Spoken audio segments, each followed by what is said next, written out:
আসসালামু আলাইকুম, সবাইকে শুভেচ্ছা জানাচ্ছি। মাসুম মাহবুব দেখছেন ওপেন দ্য ইউটিউব চ্যানেল এবং মাসুম মাহবুব ফেসবুক পেজ।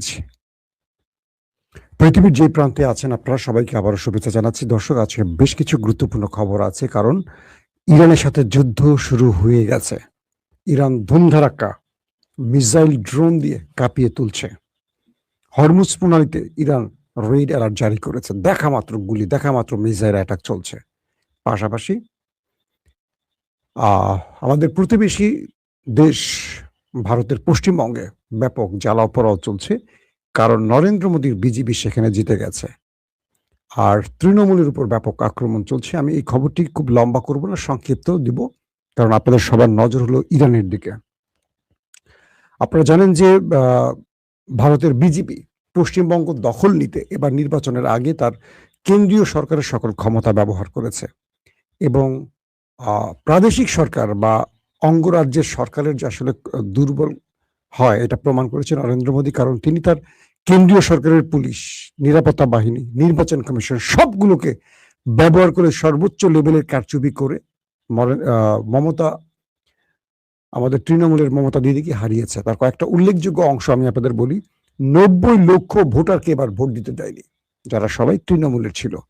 এবং বলা হচ্ছে কয়েক হাজার মুসলিমের ভোটারকে এবার স্থগিত করেছে, যারা বৈধ নাগরিক, ভারতে জন্ম নেয়া, সারা জীবন ভারতের ভোট দিয়েছে, সেই সব মুসলিমদের তারা ভোট দানে বিরত রেখেছে, যারা তৃণমূলকে ভোট দিতে পারে। অর্থাৎ আসনগুলোকে এমনভাবে টার্গেট করেছে, প্রত্যেকটা আসন থেকে মমতার ভোটারদেরকে লিস্ট করে করে যারা মুসলিম তাদেরকে সরিয়েছে এবং ৯০ লক্ষ ভোটারকে ভোট দানে বিরত রেখেছে। বিভিন্নভাবে বিভিন্ন আইন কানুন হাবিজাবি করে এদেরকে বাদ রেখেছে এবং এই ভোটগুলোই মমতা পায়নি, যে কারণে প্রতিটা আসনে এখন পর্যন্ত যে জরিপ পেয়েছি ৩ থেকে ৪% ভোট শুধু ব্যবধান তৃণমূল কংগ্রেস এবং বিজেপির মধ্যে। অর্থাৎ একটা বড় রকম ইলেকশন ইঞ্জিনিয়ারিং করে বিজেপি পশ্চিমবঙ্গ দখলে যাচ্ছে। আর এই দখলের অর্থাৎ জয়ের যখনই সম্ভাবনা তৈরি হয়েছে, তৃণমূলের কার্যালয়, অফিস, নেতাদের বাড়িঘরে ব্যাপক হামলা, ভাঙচুর, অগ্নিসংযোগ শুরু হয়ে গেছে। আমরা দেখতে পাচ্ছি আরেকটি জাহিলিয়াতের অংশ এবং এটা বাংলাদেশের জন্য খুবই সিগনিফিক্যান্ট। আমি শুধু বলবো বিএনপি এবং জামাতকে সর্বোচ্চ সতর্ক অবস্থানে এবং ঐক্যবদ্ধ থাকতে হবে। কারণ শুভেন্দু অধিকারী যে ব্যক্তির কথা বলছে তিনি খুবই বিপজ্জনক বাংলাদেশের জন্য এবং তিনি সবসময় বাংলাদেশের ব্যাপারে ঘৃণা ছড়ানো একজন ব্যক্তি। তিনি হতে যাচ্ছেন পশ্চিমবঙ্গের ত্রাণকর্তা। অতএব যে বিএনপি এতদিন জামাতকে শত্রু ভেবে আওয়ামী লীগকে বন্ধু ভাবার চেষ্টা করেছে, আওয়ামী লীগের পার্টি অফিস খুলে দিয়েছে, বিভিন্ন জায়গায় আওয়ামী লীগকে তার দলে ভিড়িয়েছে, আওয়ামী লীগকে একেবারে বুকে জড়িয়ে মিষ্টি মুখ করিয়েছে, তাদের জন্য খুব বিপদ সংকেত আসতে যাচ্ছে। আল্লাহ না করুক। আমি চাই না বাংলাদেশ বিভাজিত হোক। আমি চাই জুলাই যোদ্ধাদের অংশটি বা জুলাইয়ের পক্ষের শক্তি এক থাকুক যেকোনোভাবে। এটি বাংলাদেশের জন্য অনেক বড় ঘটনা হতে যাচ্ছে। দর্শক, এটা নিয়ে আলাদা একটা এপিসোড করব। আজকে এটা নিয়ে আর লম্বা কথা বলতে চাই না। দর্শক, আসি আপনাদের জন্য ইরানের যে খবর। আজ রাতটা খুব ক্রুশিয়াল রাত, কারণ আজ বড় কিছু ঘটতে যাচ্ছে। আমি আপনাদেরকে আজ দুপুরে যে লাইভটি করেছিলাম বেলা ১টার সময়, সেই লাইভে আমি আপনাদের ইঙ্গিত করেছি যে আজকে একটা বড় যুদ্ধ বাঁধতে যাচ্ছে। যারা আমার লাইভটা দেখেছেন তারা বুঝতে পেরেছেন। আমি সেই লাইভে যে কথাগুলো বলেছিলাম তা এখন শুরু হয়ে গেছে। সবাই এখন আমাকে দোষ দেন যে মাসুম ভাই আপনার কারণে যুদ্ধ শুরু হয়ে গেছে। ভাই, আমার কারণে আসলে যুদ্ধ শুরু হয়ে গেছে। এখন এই যে এটার জন্য কি আমার ফাঁসি হওয়া উচিত কিনা জানি না। আসেন আমি একটা একটা করে খবর দিই। আগে যুদ্ধের খবর দিই, তারপরে ভেতরের আরো অনেকগুলো খবর আছে। আপনারা তো যুদ্ধের জন্য বসে আছেন। আসেন। আমেরিকা ইরানকে চ্যালেঞ্জ করে বলেছিল, যেই জাহাজগুলো হরমুজের অপর প্রান্তে বসে আছে, তোমরা যদি এই পারে আসতে চাও, আমেরিকা তোমাদের নিরাপত্তা দিয়ে বের করে আনবে। অর্থাৎ আমেরিকা এতদিন নেভাল ব্লকেট তৈরি করে তারা দেখেছে ইরানের সাথে পারেনি। এবার তারা ইরানের এই কি বলবো বাধা ছিন্ন করার জন্য, ইরান যে হরমুজ দখলে রেখেছে এই দখল থেকে আমেরিকা নিজের দখলে নেয়ার জন্য তারা কি করছে, যে জাহাজগুলো আটকে ছিল অপর প্রান্তে সেই জাহাজগুলোকে বলছে তোমাদের আমরা নিরাপত্তা দিব, তোমরা চলে আসো দল বেঁধে। এরপর একটি জাহাজ, দক্ষিণ কোরিয়ার একটি জাহাজ সেখান থেকে মুভ করলে সঙ্গে সঙ্গে সেই জাহাজে মিসাইল অ্যাটাক চালায় ইরান। এরপর আমেরিকার বেশ কয়েকটি ডিস্ট্রয়ার, যুদ্ধ জাহাজ, তারা রাডার বন্ধ করে লোকেশন অফ করে দেয়, দিয়ে গোপনে হরমুজ প্রণালীতে প্রবেশের চেষ্টা করে। আবারও বলছি, মার্কিন যে যুদ্ধ জাহাজগুলো আছে হরমুজের আরেক প্রান্তে, সেখান থেকে তারা তাদের লোকেশন অফ করে, রাডার সিস্টেম অফ করে দিয়ে গোপনে সেই যুদ্ধ জাহাজগুলো ইরানের হরমুজ অংশে প্রবেশ করে, হরমুজ প্রণালীতে। সঙ্গে সঙ্গে সেই মার্কিন ডেস্ট্রয়ারের উপর ইরান ব্যাপক মিসাইল আক্রমণ চালায়। বেশ কিছু জাহাজ ক্ষতিগ্রস্ত হয় এবং বাকিগুলো দ্রুত পালিয়ে যায়। এরপর ইরান সিরিজ আরব আমিরাতের উপর হামলা শুরু করে, কারণ আরব আমিরাতে, কালকে আপনাদের রাতে আমি বলেছিলাম যে মধ্যপ্রাচ্যের একটি দেশে ব্যাপক রহস্যজনক বিমান ওঠানামা করে, রিফুয়েলিং ট্যাঙ্কার, যুদ্ধ বিমান, ড্রোন, সেই দেশটি ছিল আরব আমিরাত। তো সেই দেশটি আজকে একটা যুদ্ধ পরিস্থিতি তৈরি করে। কয়েকটি সূত্র বলছে ইরানের আইআরডিসির একটি বিশেষ ঘাঁটির উপর আরব আমিরাত থেকে মার্কিন যুদ্ধ বিমান উড়ে অ্যাটাক চালিয়েছে। এই তথ্যটি এখন ইরান এবং কেউ স্বীকার না করলে কিছু আউটলেট দাবি করেছে। এরপরই ইরান আরব আমিরাতের উপর ভয়ঙ্কর মিসাইল অ্যাটাক শুরু করে। ড্রোন এবং ক্রুজ মিসাইল দিয়ে আরব আমিরাতের বেশ কয়েকটা শহর কাঁপিয়ে তোলে এবং তাদের তেল কেন্দ্র বা তেল কূপগুলোকে আগুন ধরিয়ে দেয়। বলা হয় যে আমিরাতের বেশ কিছু তেলের যেই ঘাঁটি আছে বা তেলের যে কূপ আছে সেখানে হামলা হয় এবং ভারতের পাঁচজনের মতো নাগরিক গুরুতর আহত হয়। এবং ইরান থেকে যে হরমুজ প্রণালী ভেদ করে মার্কিন কি বলবো নির্দেশনা ফলো করে যে জাহাজগুলো ইরানের হরমুজ পার হতে যায়, ইরান তাদের উপর ব্যাপক মিসাইল অ্যাটাক চালায়। অর্থাৎ ইরান যে কথাগুলো বলেছে অক্ষরে অক্ষরে পালন করে। প্রথমে সতর্কতামূলক আক্রমণ মানে মিসাইল অ্যাটাক, তারপর ডাইরেক্ট মিসাইল চালায় ইরান। এবং ইরান বলে দেয় যে এই অঞ্চলে আমাদের অনুমতি ছাড়া পরবর্তী নির্দেশনা না দেওয়া পর্যন্ত আমার শত্রু মিত্র সকলের জাহাজকে নিষিদ্ধ করা হলো। অর্থাৎ হরমুজ প্রণালী থেকে আর কোনো জাহাজ এখন প্রবেশ করতে পারবে না যতক্ষণ না ইরান তাদেরকে পারমিশন দেয়। মানে এখন ইরানের পারমিশনও না, ইরান বলে দিয়েছে ডাইরেক্ট যে পরবর্তী নির্দেশনা না দেওয়া পর্যন্ত কোনো জাহাজ এখন এই অঞ্চলে আসবে না, কারণ এখন যুদ্ধ আবার শুরু হয়ে গেছে এই অঞ্চলে। সো যে কোনো জাহাজ এই অঞ্চলে ঢোকা মাত্রই আক্রান্ত হয়ে যাবে। এই জন্য ইরান বলছে আমার শত্রু, আমার মিত্র যারাই আছো, কেউ এই অঞ্চলে আর তোমরা জাহাজ নিয়ে প্রবেশ করো না। তোমাদেরকে একটি জাহাজের ম্যাপ দিয়ে দিচ্ছি, এই ম্যাপের মধ্যে তোমরা থাকো। ম্যাপটি আমরা আপনাদের স্ক্রিনে দেখাচ্ছি। আপনারা দেখতে পাচ্ছেন হরমুজের এই মোড়টা, দেখতে পাচ্ছেন তো সবাই? তো এই হরমুজে দেখেন দুটো মেরুন কালারের, খয়েরি নাকি মেরুন বলেন, দুটো দাগ দিয়ে রেখেছি আমি, ভালো করে দেখেন। এই দুটো দাগের মধ্যে ইরান আসা নিষিদ্ধ করে দিয়েছে। এই অঞ্চলটা এখন ইরানের আওতা বা ইরান তার নিজের কন্ট্রোলে নিয়ে নিয়েছে। একটা হলো ওমানের অংশ, একটা হলো ইরানের অংশ। এই দুটো অংশের মধ্যে যে কোনো মানে ইরানের অনুমতির বাইরে কাউকে প্রবেশ নিষিদ্ধ করে দেওয়া হয়েছে এবং এই অঞ্চলে ঢোকা মাত্র ইরান অ্যাটাক করবে ঘোষণা দিয়েছে।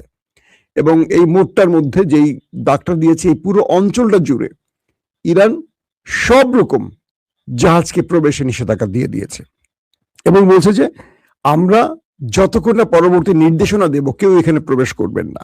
এর মধ্যে 3টি বাণিজ্যিক জাহাজে হামলার খবর আমরা শুনেছি যে এই জাহাজগুলোতে ইরান হামলা করে বসছে যারা ইরানের অনুমতি ছাড়া এখানে প্রবেশ করেছে। আর দক্ষিণ কোরিয়ার জাহাজের কথা তো বললাম, সেখানে হামলা হয়েছে এবং এটি স্বীকারও করেছে। পাশাপাশি আরব আমিরাত তার এয়ার ডিফেন্স অ্যাক্টিভ করেছে এবং মুহুর্মুহু ইরানের মিসাইল অ্যাটাকের পর কিছু মিসাইল তারা ইন্টারসেপ্ট করতে পেরেছে এবং বাকিগুলো ভয়ঙ্কর ভাবে ইরানের কি বলে আরব আমিরাতের মধ্যে অ্যাটাক করছে। আরব আমিরাতের ফুজাইল যে বন্দরটি আছে সেই বন্দরে দাউ দাউ করে আগুন জ্বলতে দেখা গেছে। এই গুরুত্বপূর্ণ বন্দরটি দিয়ে আরব আমিরাত গোপনে তেল বিক্রির কাজ করছিল। ইরান সেখানে মিসাইল অ্যাটাক চালিয়ে সেই বন্দরটাকে অচল করে দেয় এবং সেই বন্দরটা এখন পুরোপুরি কি বলবো স্টপ হয়ে যায়, কারণ সেখানে পুরো এখন আগুন জ্বলছে। এরপর এখন যে লাইভটি করছি তখন পর্যন্ত আমি কয়েকটি মাধ্যমে দেখলাম যে থেমে থেমে আরব আমিরাতে মিসাইল অ্যালার্ম বাজছে, অর্থাৎ একটু পরে মিসাইল গুলো হিট করবে। যখন ইরান থেকে মিসাইল গুলো ছোড়া হয় আরব আমিরাতের উদ্দেশ্যে, তখন এই সংকেতের উপর ডিপেন্ড করেই দ্রুত অ্যালার্ম বাজে। অ্যালার্ম বাজলে মানুষ সর্বোচ্চ সতর্ক পজিশনে চলে যায় এবং অ্যালার্মের কিছুক্ষণের মধ্যেই, কয়েক মিনিটের মধ্যে সেখানে আক্রমণের ঘটনা ঘটে। তো আরব আমিরাতে এখন পর্যন্ত আমরা যেটা পাচ্ছি যে সিরিজ আপনার কি বলবো যে অ্যালার্ম বাজছে, তার মানে ইরান এখন অ্যাটাক চালিয়ে যাচ্ছে। এবং এই যুদ্ধে ইরান ক্রুজ মিসাইল, ড্রোন এবং ব্যালিস্টিক মিসাইল ব্যবহার করেছে। বলা হচ্ছে যে ইরান 3 ধাপে তার ক্রুজ, ড্রোন এবং ব্যালিস্টিক মিসাইল ব্যবহার করেছে। পাশাপাশি ইরানের জরুরি পরিস্থিতি তৈরি হয়ে গেছে, যে কারণে সুপ্রিম কাউন্সিল, যারা এই যুদ্ধের সর্বোচ্চ নির্দেশদাতা বা যুদ্ধের কি বলবো নেপথ্যের ব্যক্তি, তারা একটা জরুরি বৈঠকে বসেছেন এবং সেই বৈঠক ইতিমধ্যে শেষ হয়েছে। এই বৈঠকের পর থেকে একটা বড় নির্দেশনা আসবে। পাশাপাশি তারা বলে দিয়েছে হরমুজ প্রণালী সবার জন্য ক্লোজ, এখান থেকে আর কোনো কিছু ঢুকবে না, বের হবে না।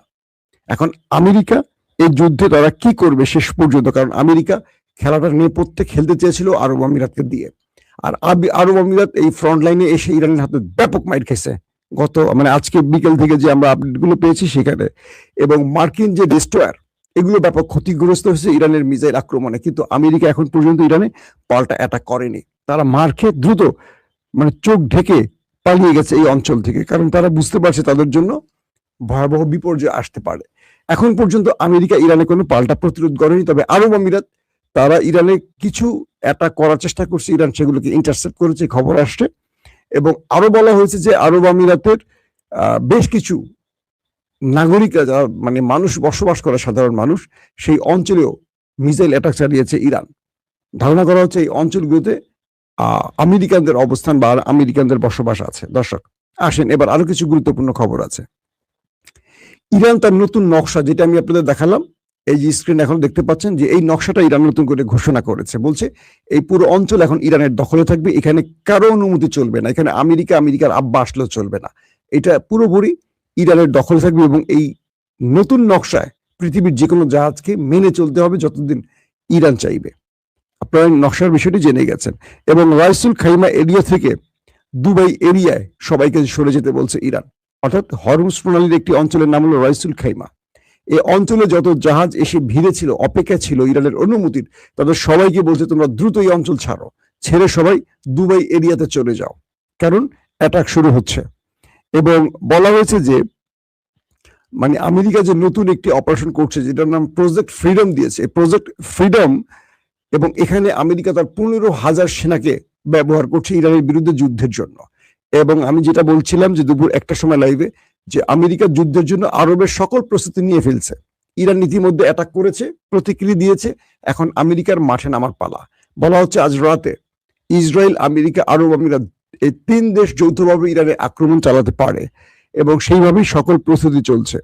এবং বলা হচ্ছে যে ইরানে মানে আমেরিকা ট্রাম্পকে 3টি পরিকল্পনা দেওয়া হয়েছে ডিপ স্টেট থেকে, বা যুদ্ধের যে পরিকল্পক, সেন্টার কম বলি বা যেটাই বলি, সেখান থেকে 3টি পরিকল্পনা দেওয়া হয়েছে ডোনাল্ড ট্রাম্পকে। সেই ট্রাম্পে বলা হয়েছে, মানে সেই পরিকল্পনায় বলা হয়েছে যে ট্রাম্পের সামনে এখন 3টি পথ খোলা আছে। 1, ইরানে ভয়ঙ্কর অ্যাটাক করে পুরো ইরানকে ধ্বংস করে দেয়া। 2 নম্বর, হরমুজ প্রণালী ইরানের হাত থেকে দখল নিয়ে পূর্ণ নিয়ন্ত্রণ আমেরিকার হাতে নেয়া। 3 নম্বর, যে কোনো ভাবে একটি বড় স্ট্রাইক চালিয়ে ইরানের ইউরেনিয়াম আমেরিকার দখলে নেয়া। যদি এই 3টি কাজ করতে পারে, ডোনাল্ড ট্রাম্প তার ইজ্জত রক্ষা করে ফিরতে পারবে। নতুবা ডোনাল্ড ট্রাম্পের রাজনীতির কবর হয়ে যাচ্ছে, কারণ আমেরিকা এখন পর্যন্ত, মানে ট্রাম্প এখন পর্যন্ত তার জনপ্রিয়তার রেটিং নিচের দিকে। প্রতি সপ্তাহে মার্কিন প্রেসিডেন্ট ডোনাল্ড ট্রাম্পের রেটিং করা হয়, তার জনপ্রিয়তার জরিপ পরিচালনা করা হয়। এই সপ্তাহে ট্রাম্পের অবস্থা আরো খারাপ হয়ে গেছে। বলা হচ্ছে 35% চলে আসে তার জনপ্রিয়তার, মানে তার অবস্থা এখন 35%, আর অজনপ্রিয় বা তার বিপক্ষে দাঁড়িয়েছে 64% মানুষ।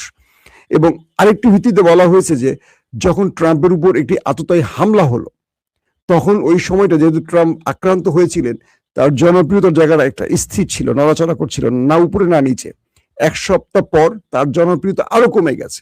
তো এগুলোর কারণে কয়েক মাস পর ট্রাম্পের মধ্যবর্তী নির্বাচনে তার যে পরাজয় নিশ্চিত, এটা তিনি বুঝে গেছেন। তাই ট্রাম্পকে এখন এই 3টি পথ বলে দেওয়া হয়েছে, হয় ইরানকে পুরোপুরি ধ্বংস করে দাও, নতুবা হরমুজ প্রণালী ইরানের হাত থেকে নিয়ে পূর্ণ দখল আমেরিকার হাতে নাও, অথবা ইউরেনিয়াম ইরানের কাছ থেকে চুরি করে তুমি তোমার পক্ষে এনে বিশ্বকে জানাও যে ইরানকে আমরা ইউরেনিয়াম মুক্ত করে ফেলেছি, আর কোনো পারমাণবিক হামলা বা বোমার ভয় থাকতে পারে না। পাশাপাশি ইরানের যে জাহাজগুলো, 2টো জাহাজ আমেরিকা আটক করেছিল, সর্বশেষ ইরানের চাপে পড়ে, ইরানের ধোঁয়ায় খেয়ে সেই জাহাজগুলো পাকিস্তানের হাতে ফেরত দিয়েছে আমেরিকা, এবং পাকিস্তান এগুলো ইরানকে বুঝিয়ে দিচ্ছে। অর্থাৎ এখন পর্যন্ত পুরো খেলাটা নিয়ন্ত্রণ করছে ইরান, কোনোভাবেই তাদেরকে আর কোনো ছাড় দেওয়া হচ্ছে না। দর্শক, আজ রাতটি খুব কি বলবো ভয়ঙ্কর রাত। আজকে রাতে বড় কোনো অ্যাডভেঞ্চার করবে পৃথিবীর বড় বড় কয়েকটি দেশ। ইরান সুপ্রিম কাউন্সিলের যে বৈঠক, সেখানে তারা সর্বোচ্চ যুদ্ধের প্রস্তুতি নিয়ে রেখেছে। হরমুজে ইরান কোনো প্রকার ছাড় দেবে না। ইরান বলছে হরমুজে ইতিমধ্যে হরমুজে ইরানের যুদ্ধ বিমানগুলো, ড্রোনগুলো মুভ করছে, এক পাশ থেকে এক পাশ সঁ করে মুভ করছে, সাইরেন বাজছে, এবং আরব আমিরাতের উপর থেকে থেকে অ্যাটাক চলছে। আরব আমিরাতের উপর ইরানের ব্যাপক রাগ আছে। এবার যদি যুদ্ধটা শুরু হয়, যারা বাংলাদেশের আছেন আরব আমিরাত দ্রুত ছাড়তে বলবো। ইরান আরব আমিরাতকে এবার মোটামুটি ছাপা করে ফেলবে। কারণ ইসরায়েলের আয়রন ডোম থেকে শুরু করে যত রকম ইসরায়েলের সাথে গোপন চুক্তি দহরম মহরম এই দেশটি করছে, কল্পনা করতে পারবেন না। ইসরায়েলের দ্বিতীয় মিত্র আরব আমিরাত। আগে বলা হতো সবচেয়ে বড় মিত্র ছিল আমেরিকা, দ্বিতীয় মিত্র ছিল ভারত। কেন যেন মনে হচ্ছে আরব আমিরাত এখন ভারতকে টেক্কা দিয়ে নিজেরা দ্বিতীয় মিত্র হয়ে যাচ্ছে ইসরায়েলের। তো সবকিছু মিলে, এবং ইসরায়েলের সেনারা আরব আমিরাতে অবস্থান করছে এমন তথ্য ইরানের কাছে আসছে, সত্য মিথ্যা জানি না, কিছু কিছু আউটলেট এমন দাবি করছে। তো ইরান এই যুদ্ধে, মানে ইরানের বিরুদ্ধে আমেরিকা কিন্তু ইরানের চাপে পড়ে অনেকগুলো শর্ত মানতে রাজি হয়। দুটো দেশের জন্য মানতে পারে না, একটা হলো ইসরায়েল, একটা হলো আরব আমিরাত। আর সৌদি আরব এখানে কৌশলে খেলে। সৌদি আরব যেদিকে পাল সেদিকে বাতাস। তবে সৌদি আরব নিজের ক্ষতি বুঝতে পেরে চাচ্ছে যুদ্ধটা বন্ধ হোক, কিন্তু ইদানিং তারা বলছে আমেরিকাকে যে হয় তোমরা পারলে পুরো শেষ করে ফেলো ইরানকে, অথবা তোমরা এখানে পালাও, আমরা ইরানের সাথে লাইন করে চলবো। কিন্তু ইসরায়েল আর আরব আমিরাত মিলে আমেরিকাকে আবার যুদ্ধে নামাতে চাইছে, আর তার শুরুটা আজকে শুরু হয়ে গেছে, এবং কাল রাত থেকে সেই প্রস্তুতি হলো। ইরান বলে দিয়েছে আরব আমিরাতকে, তোমরা যদি আমার শত্রুকে প্রশ্রয় দাও বা আমার দেশে আক্রমণে তোমার দেশ ব্যবহার করা হয়, তাহলে তোমাকে আর সকাল দেখতে দেওয়া হবে না। ইরান যদি চায়, আমি আবার রিপিট বলছি, আরব আমিরাতের সকাল বন্ধ করতে পারে। কারণ ইরান আরব আমিরাতের খুব কাছের একটি দেশ, তাকে বেশি কষ্ট করতে হবে না। তার দেশে যেই পরিমাণ আলু পটল বানানো আছে, হাই রেঞ্জ বা লং ডিস্টেন্স লাগবে না। ইরান সকাল থেকে শুধু মারা শুরু করবে, দেখবেন বিকালবেলা আরব আমিরাত নাই হয়ে গেছে। কারণ এই দেশগুলো অর্থের উপর টিকে আছে আর পশ্চিমাদের মদদের উপর টিকে আছে। এদের স্ট্রং কোনো বাহিনী নেই, আধুনিক অস্ত্র থাকতে পারে, এগুলো ব্যবহারেরও ভালো করে নিয়ম কানুন জানে না। সো এই জাতিটা এখন আমি কি বলবো, যে মুসলিম জাতির সবচেয়ে বড় বিস্ফোরা এই দেশটি। ইরান তাদের উপরে ধোলাইটা চালিয়ে আবার যুদ্ধে ফিরে আসছে। বাট আতঙ্কের খবরটি হলো, যে জিনিসগুলো আমরা চাচ্ছিলাম না, যুদ্ধটা বাদুক বা যুদ্ধটা লাগুক, আবার মানুষের প্রাণহানি, আবার তেলের দাম বৃদ্ধি। আজকে তেলের দাম 115 ছাড়িয়ে গেছে, 115 ছাড়িয়ে গেছে তেলের দাম। এখন পুরো স্টক মার্কেট ধস, আমেরিকার কপালে ভাঁজ পড়ে গেছে। আমেরিকা আবারও টেনশনে পড়ে গেছে। আমেরিকা এখন এই তেলের দাম কমানোর জন্য আবারও নতুন কোনো পরিকল্পনা হাতে নিতে হবে। আমেরিকা আসলে মানে বড় রকম এক মাইন্ড কাছি পায় আছে। যখনই ইরানের সাথে যুদ্ধ করতে যায়, তেলের দাম বেড়ে যায়, আর তেলের দাম বাড়ানো মানে আমেরিকার গলা চাপ পড়ে যায়। সবকিছু মিলে বিশ্ব পরিস্থিতি এক ভয়ঙ্কর গতিতে আগাচ্ছে। যুদ্ধ আবার শুরু হয়ে গেল।